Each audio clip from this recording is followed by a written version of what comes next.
are on. Cook T says, serving my queen as usual. Fantastic job. Way to go, Cook T. Switchboard says, nope, just hitting my room bored. I'm doing good, man. We've got a busy day today, so I always like it. It's always busy, though. I don't think there's ever a day when it's not really super busy today. So what I'm going to talk about today, obviously, welcome to DomTalks, Real Talk from the Top. The thing I started this series because what I wanted to do was, there's such a big influx into the BDSM lifestyle, and I think that's a very good thing. I know not everyone likes it, but I think it's a fantastic thing. The more voice we can get, the more people we can get into the lifestyle, the better, because it means that people are opening up and being honest about what they want, what they desire. But if you are, if you're a dominant who has, a power exchange or a total power exchange, so you have, responsibilities over another, there's some serious shit that I think that people need to think about. And I don't believe that right now. Everyone who's coming in, they just want to jump right in feet first without taking the time. So that's what we're going to talk about. Switchboard says, my screen is cracked, so I have an appointment to get to fixed at 2:30 p.m. Nice. I hate when that happens. Fucking happens all the time. So we're going to be talking this today. On this series today, we're talking a little bit about the weight of ownership, what that really means, and what some of that responsibilities are. Remember, as always, guys, this is just simply how I see it. Everybody lives their dynamic differently, so you may agree with some of what I say. You may not agree with some of what I say. You may not agree with any of it, but take it with a grain of salt, and hopefully you find some value in it. Like I was saying, with so many people coming into the lifestyle, into the DSMS lifestyle, trying to live in, and again, on these Dom Talks, I'm talking from a standpoint of typically not bedroom related. This is living the lifestyle outside of the bedroom in a power exchange of some sort, whether it's just partial power exchange or total power exchange.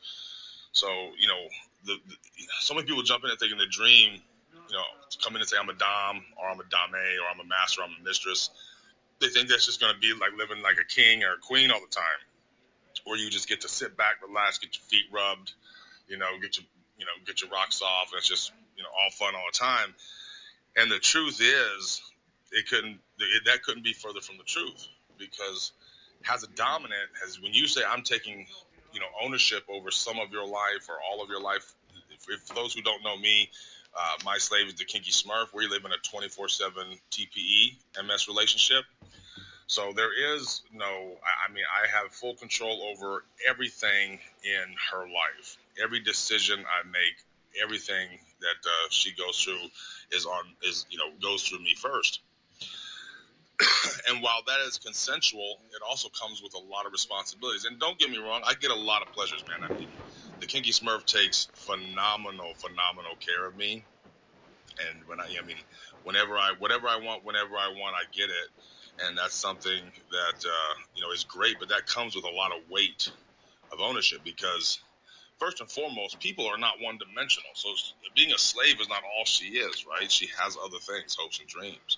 So these are some of the things that I believe that I'm talking from my side and how I look at it. If you want to be a dominant, or if you're a master or a mistress, and if you're going to be worth a shit, there's some things that you have to do. One is you have to walk this life with honor, and you have to walk this life with honor in all things the best you can. You have to be, your strength needs to be on point, because you have to be able to stand up for your convictions and your beliefs, and you got to do what you say you're going to do. Okay. The courage that you have to be a dominant, I think, is extremely important, because you got to have the courage to stand up for your convictions and your beliefs, even when it's hard.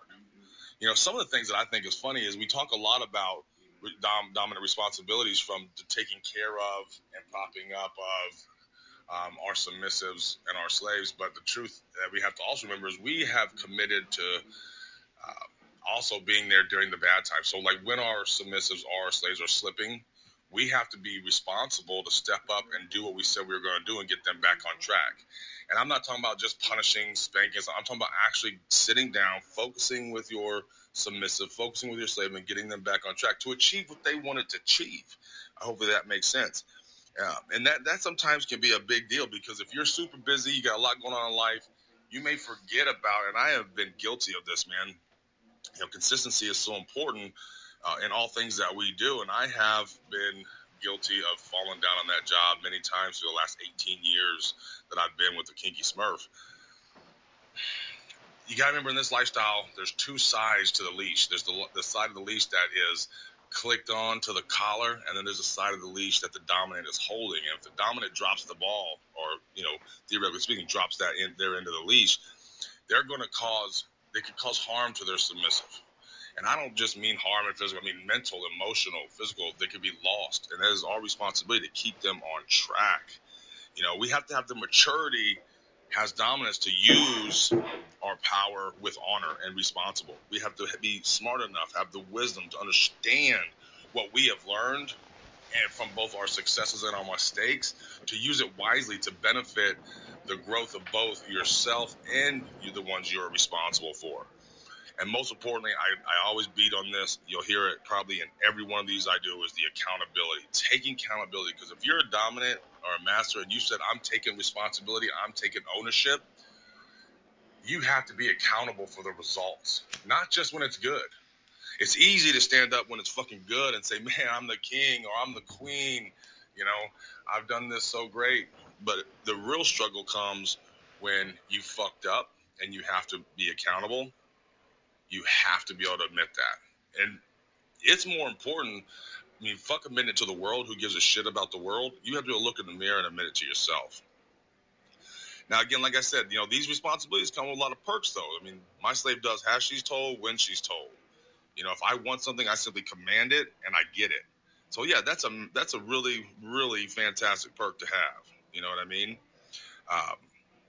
But the true weight of ownership, when you take ownership over a sub or a slave, you are taking complete responsibility for the mental, emotional, physical, overall life health. You're responsible for their growth. They have dreams and desires. Yes, their dreams and desires may be mostly around serving you or serving your house or your home, but they're still people, they're still human, and they have other desires in life that they want to accomplish. And in order for them to be able to do that, you have to do your job right. As a dominant, we have to take that responsibility and make sure that we are focused on what are their dreams and desires and what are we doing to make sure they get there. I'll give you an example. The Kinky Smurf wants to be a rope top. She is fucking phenomenal at rope and shibari. She makes beautiful creations, but I have her so busy in life, between our businesses and our home and the offspring, that she doesn't get a lot of time to focus on that, and that is my fault. There's a desire and a goal that she has in life, and I am supposed to be helping her get there. And I'm not making sure we're carving out at least a couple hours a week for her to take a break to go play with her rope and enjoy it. So when we have those failures, we have to be able to look at them, analyze what we did, how it happened, and how we fix it. So I know that I have to look moving forward each week to be able to make sure that I'm putting 2 to 3 hours on the calendar each week so that she can take time to learn. The one thing about it is when especially for me and for those in a total power exchange, a TPE, your sub or your slave is no longer responsible to make the big decisions. That's now on us. And so that is, you're saying, look, I got you 100%. I'm going to make sure that we get through whatever we have to go through. I'm going to make sure that you excel in life. I'm going to make sure that you hit your fulfillment and your vision. And so it's so important, because it's now your job to not only to do that, but to make sure that life is a bitch, right? Life is going to come along and knock us off our pedestal every chance it gets.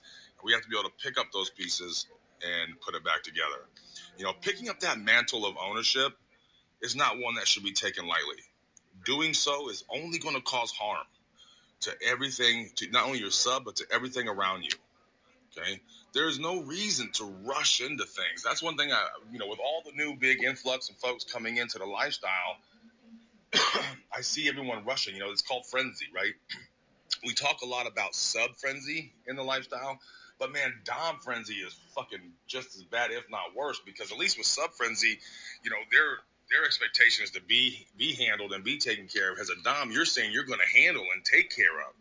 And if you haven't taken the time to truly learn and understand what your job and your responsibilities are, you're just, all you're doing is you're going to fuck things up, and you're going to leave a bad taste for a submissive in their mouth. You're going to, possibly affect relationships that come down the line for them. And it's so critical, so friggin' critical that you take the time to learn. I recommend highly getting a mentor, trying to find someone who has been in the lifestyle for, at least, 5, 8, 10 years, someone who's got a track record of success. Someone, people talk about when you're vetting a partner to check references. It's the same thing when you're getting a mentor. Check references, okay? Make sure that the people that you're getting advice from, know what they're talking about. And take everyone's advice with a grain of salt. I say the same thing for myself. If you're on here listening to me, okay, take what I say with a grain of salt. Check it against other people. That's why I love about FTK so much. With 30,000 people in our community, and it gives you such a wide range of voice to be able to go to and listen to and tap into, and you can take pieces of each and see what works right for you, what works best for you and your dynamic. But I just beg and plead with everyone to slow down. If you're new, especially, take your time. And even if you've been in the lifestyle forever, I'm learning new shit every day. Every day I study, I learn, I hone my craft because it means something to me. It's important to me. By showing real leadership, you're taking time to earn the title and to earn the ownership. I don't believe that either submission or dominance is a gift. I believe it's earned. It's like work. Okay, you earn it through your actions. You earn it through that long-term showing up and coming through over and over and over. The weight of ownership, folks, is not to be taken lightly. It's not something that you make a decision in a fleeting moment of desire or selfish want. Take heed to the weight of ownership, as you are now to blame for the good and the bad, man. That's how it is. Remember, this journey, man, is lifelong. So please, whatever you do, don't rush through it. So that was one of the biggest, that's what I was talking about today, the weight of ownership and what that means. Let me go back here and see what, in the words of Uncle Ben, with great power comes great responsibility. Oh my God, that's so true. We should always be learning. We absolutely, Switch Boys, should always be learning. If I thought I knew everything right now, I would hope that my slave would, ask for release and run as fast as she can. I made mistakes yesterday, and I've been with the Kiki Smurf 18 years, you guys, and we've been through a lot of dynamic types. But for the last 5 years solid, almost 6 years solid, we've been MS. And we follow a form of MS from the Korean philosophies. And so, we are more very rigid, high protocol type of dynamic. And so with that being said, I literally control every aspect of that lady, of that girl's life. And if I don't remember that, and let me tell you something, I'll always be honest with y'all. You'll never see me come on here and fake the funk. I have made so many mistakes, and I'm just lucky. I'll say it. I am just lucky that the Kinky Smurf along the way hasn't said, you know what, man, fuck this, because I have made some big mistakes. But hopefully, the hope is that we learn from them. The hope is that we adjust and make the right moves and the right decisions moving forward. Once we take the accountability, admit that we fucked up, and move on. And, people say, oh, Mac, you don't have to. No, I don't. I surely don't. And the Kinky Smurf, I don't think she's going anywhere. If you only knew all the shit she's been through, I doubt tomorrow's going to be the day she decides she's had enough. But it could happen. The truth is, I could just go on around my day and say, oh, yeah, I fucked up, but I'm not going to do anything about it. And just let it be. But that's not the kind of master I want to be. Because that's not living a life with honor. And that's the most important thing in the world. To me, in my house, the first two rules are no one member above the house, and be who you are, but be that with honor. And so it's so important to us that what we're doing in our dynamic is benefiting everyone involved. So it goes beyond just me and the Kinky Smurf, the House of Ashling. Anyone who's tied to the House of Ashling, we have to focus on making life better for everybody. So, all right, let me open it up to questions and answers. Any questions, any questions that I can answer? Any topics that you guys want me to address? Again, I've always tried to keep these DomTalks to 30 minutes if I can. So, uh, today we obviously, if anybody like Rusty who just jumped in, or Jude, today we were talking about the weight of ownership, being a dominant, what that means, the responsibility that you have as a dominant or a master or mistress when you take ownership over another. The House of Ashling, not Ashley Switchboy, the House of Ashling, AISLING is my house.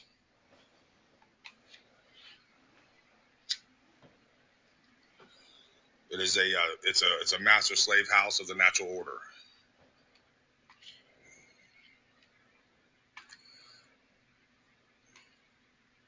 If you guys have, yeah, Ashley. If you guys have any questions, please feel free to jump up or send in the text. I will do my best to answer it. I want to thank you guys, Cuck T, Switchboy, Rusty, Jude, for coming in today. I appreciate it. Before I wait to see if anything comes up before I close out this chat.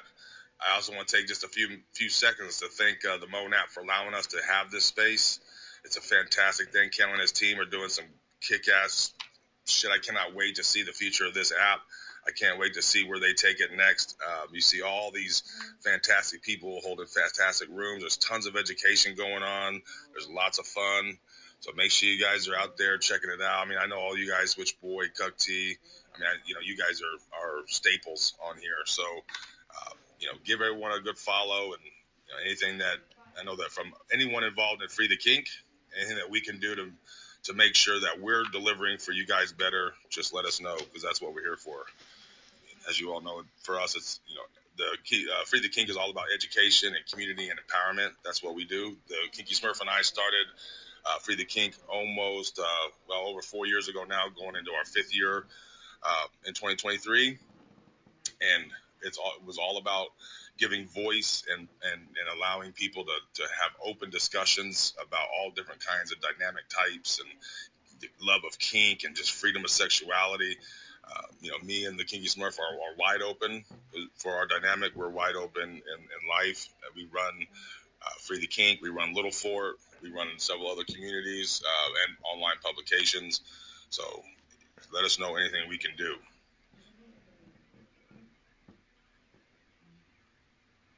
Just new to this, trying to understand how this works. You talking about the app or the lifestyle, Rusty?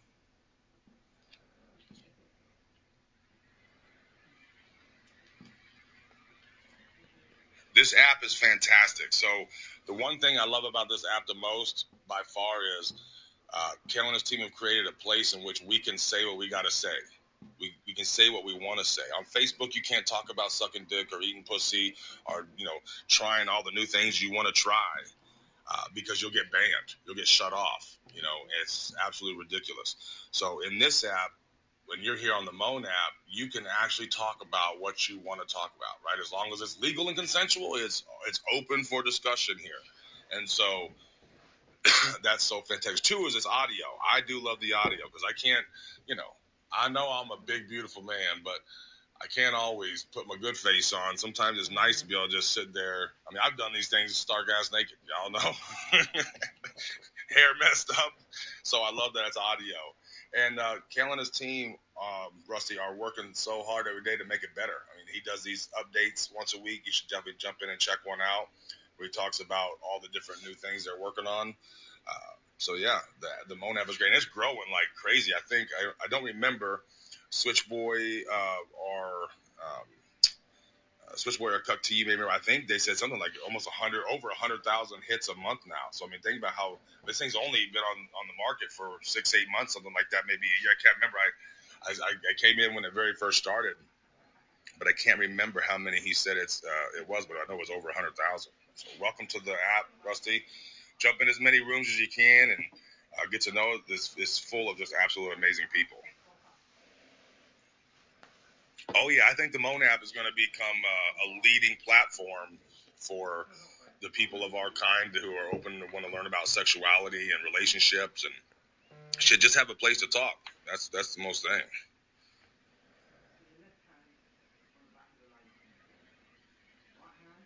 Would I do a live session with me and Keith? Yeah, absolutely. I've done it. So like I said, we were one of the first on here. One of the things that when we first did it that kind of caught a lot of attention for folks is I did a how to eat pussy session. We had about 40 minutes session. I was eating the Kinky Smurf out on here. I've done canings on here in the beginning. So yeah, we're gonna do a lot of live sessions in the future just for fun. The Kinky Smurf is with Offspring right now, so she'll be due dates in about a little over a month, and we'll be playtime will be able to be a lot more open once that's all taken care of. I hope you guys join for that too, because that was always fun. Damn, I missed it. Yeah, that was many moons ago, buddy. That was many moons ago, like when the app first launched. That was a ton of fun because I put the phone just up on her belly while I went to town and went to work, and I would forget that I was talking because I would get involved in what I was doing, and the Kinky Smurf would tap me on my head and say, "Hey, you're forgetting what you're actually supposed to be doing." But it was a super good time. Oh yeah, she's with child. It'll be our fourth. From 17 to newborn. All right, guys. I won't hold you hostage. I won't keep you here. I know it's Saturday. Everyone's got things to do. Thank you so very much for the support of being here. Thank you for doing that.